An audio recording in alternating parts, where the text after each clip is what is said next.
No, ngayon no, mabilisan talaga yung vlog. Hindi ho kasi, kung mababalitaan nyo po dito sa Caribbean, eh, may Hurricane Melissa ho, mga bossing, eh, papalapit po sa amin. Baka po dumiretso dito, at least, natapos natin yung vlog sa inyo. Oh, game! Mga kababayan, no? Kaya hindi muna tayo nagsha-shoutout ngayon. Mamayang gabi, kung makakapag-vlog ako, kung walang hurricane, ulan-ulan lang, eh di mag-vlog tayo. Pero kung meron, eh pasensyahan. Sorry ho. No? Ngayon no, nako eto. Mukhang binabanatan. Si Joel Villanueva ho yata ang binabanatan dito, mga bossing. Oh, nakita ko lang ho napanood namin. Oh, Sa sarili na ambassador of Jesus Christ. oh, sino ba 'yun? Yung ba tawagan nila? Wait ko nga, ha? Tingnan ko lang ho, mga kababayan, kasi hindi ako pamilyar doon sa mga tawagan nila eh. Ambassador of Jesus Christ. Referring believe representative. Lagay ko kaya Philippines. Sino kaya ito? Oh.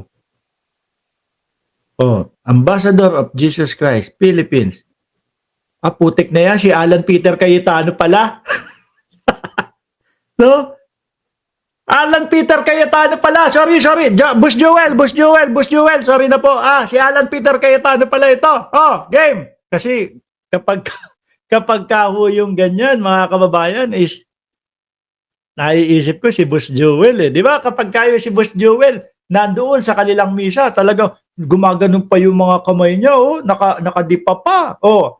Ano po ba yung kay Alan Peter Cayetano, boss? Anong sa akin Goes again. Anong tawag sa tao na paniwalang-paniwala sa kanyang sariling kasinungalingan, no? Anong tawag sa kanya? Ano? Yung tumatawag sa sarili na ambassador of Jesus Christ. Oh. Paano? Basahin ko nga. Sabi dito ng AI, no? The phrase ambassador of Jesus Christ can refer to several people or group in the Philippines. Most recently, Senator Alan Peter Cayetano has publicly stated he believes he is an ambassador of Jesus Christ. Okay, kaya naman pala eh. Oh, tuloy. Pero mo, eto na naman siya. No? Gumawa ng Senador. Oh. Senador daw ho, mga bossing. Oh, tuloy. Game. isang napakagandang proposal. Ganda ng proposal. Na kailangan daw magkaroon ng representative. Alam ko na to. Representante doon sa ICI.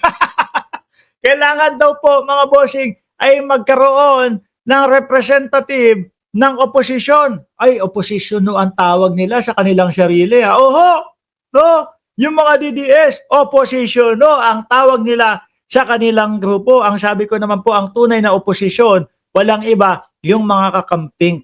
Ayan, dahil ang hangad niyan, mapabuti ang ating bayan nang hindi naninira ng ibang tao. Oh. Tibo, ang mga kulto, ang oposisyon.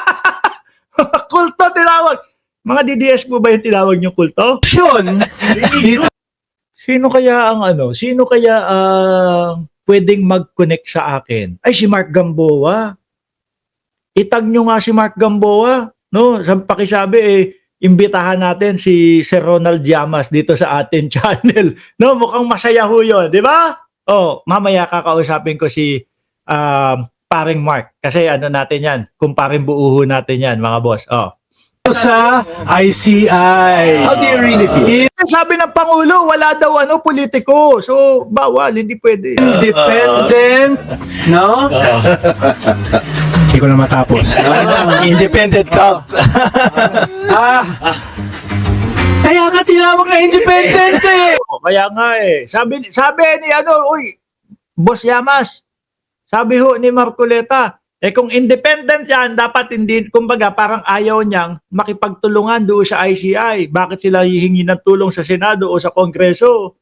Kumbaga mga bossing, kapag kayong mga ebidensyahan, pahiram naman kami, pahingi naman kami ng mga ebidensya, etc., etc.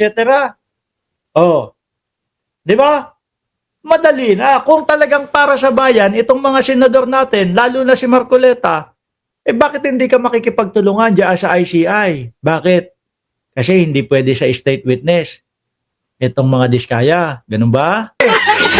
Nakatatas na naman, DP niya. Mr. Fortwin. Kaya na naman si Mr. Remand. Diba? Kaya nga tinawag na independent. Bakit mo gagawing partisan?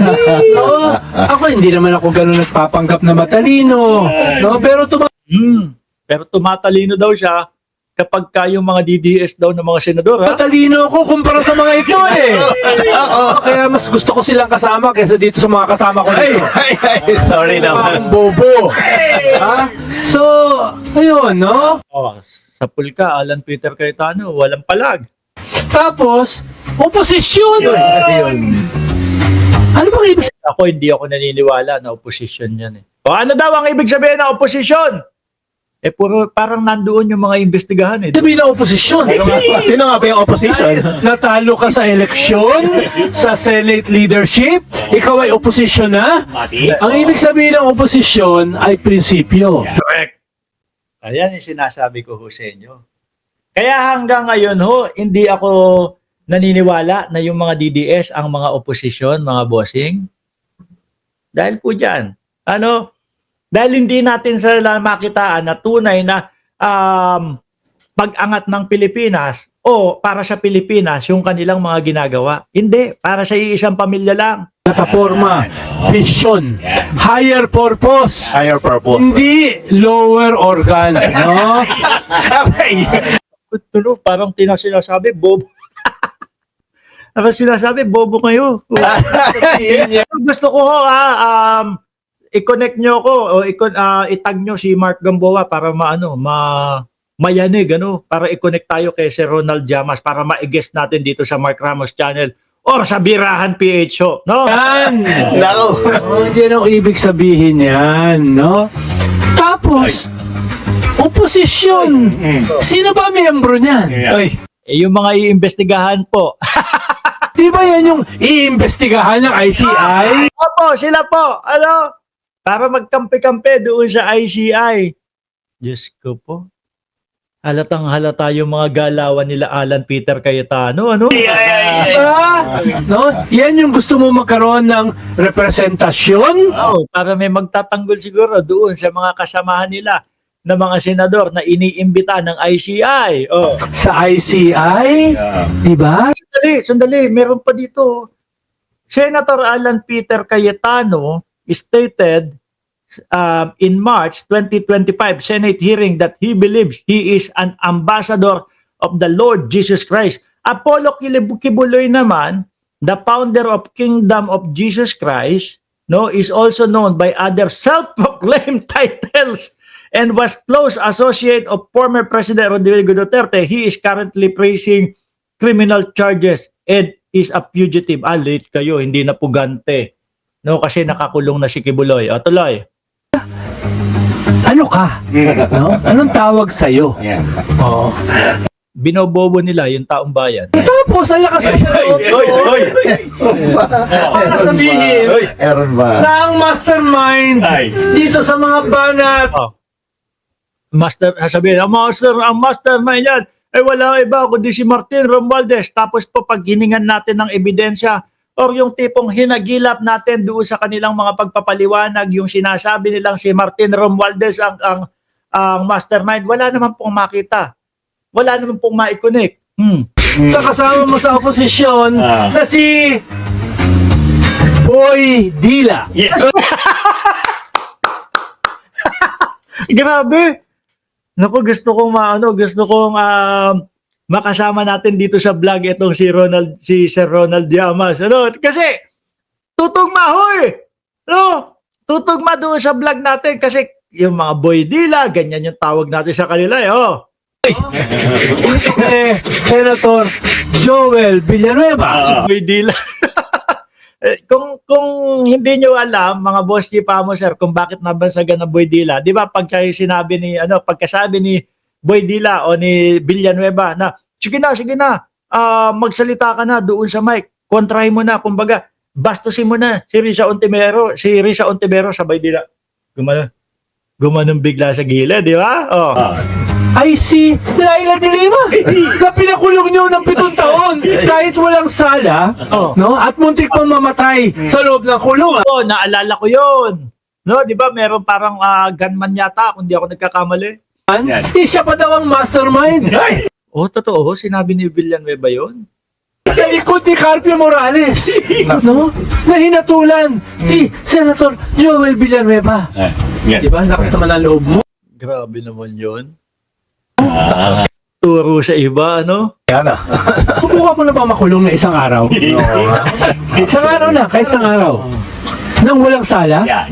Wala, hindi pa. No, baka sakali. Nang wala sala. Kung sakaling makulong ho yan, boss, may sala ho yun. No? Yun yung mas masakit. Kaya, kakapusing ka. No? Bata. Pusin, bata. Bata. si yung tatay yun. Ano pangalan nun? Si Brother Eddie Villanueva. Bata, baka hindi ka umabot doon sa aming mga lawyer. Oh. Huwag ka masyadong magmagaling. Huwag ka masyadong... Anyway, mga bossing, ihinto ko na ho yan. Bakit to, mga kababayan? Kasi merong music eh. Nag-e-enjoy kayo dyan. Sige. Tuloy pa natin. May music kasi, baka copyright tayo. May background music sila eh. Oh. manukat. Dahil pag ikaw ay sinukat, sigurado ko, Isukat, sa Maynila naman yun. parang katulad ng pelikula, ikaw ay kukulangin. Sige, alisin ko na ho, mga bossing ha.